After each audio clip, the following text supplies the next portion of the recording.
ইমানের ৭৭টি শাখার পর্ব 2 নাম্বার 11। কাহারও সহিত আল্লাহর জন্যই মহব্বত রাখা এবং আল্লাহর সন্তুষ্টির জন্যই কাহারও সহিত দুশ্মনী রাখা। সাহাবায়ে কেরাম বিশেষত আনসার ও মুহাজিরিন এবং নবী করিম সাল্লাল্লাহু আলাইহি সাল্লামের বংশগণের প্রতি মহব্বত রাখাও ইহার অন্তর্ভুক্ত। নাম্বার 12।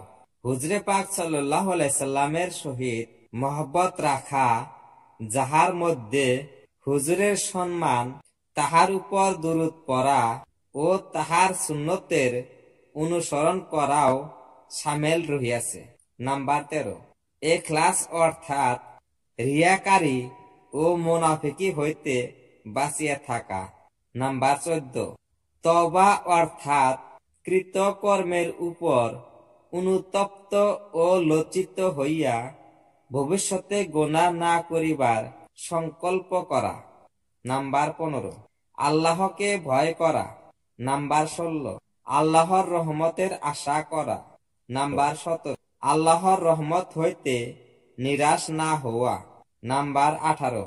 আল্লাহর শুকরিয়া আদায় করা। নাম্বার 19। ওয়াদা পূর্ণ করা। নাম্বার 20। সবর করা। নাম্বার 21। বিনয় নম্রতা, বড়দের প্রতি সম্মানও ইহার অন্তর্ভুক্ত। নাম্বার 22। স্নেহ ও মমতা, ছোটদের প্রতি স্নেহ প্রদর্শন করাও ইহার অন্তর্ভুক্ত। নাম্বার 23। তকদিরের উপর রাজি থাকা। নাম্বার 24। তাওয়াক্কুল অর্থাৎ আল্লাহর উপর ভরসা রাখা। নাম্বার 25। আত্মপ্রশংসা ত্যাগ করা। ইসলাহে নফস ইহার অন্তর্ভুক্ত। নাম্বার 26। হিংসা বিদ্বেষ না রাখা। নাম্বার 27।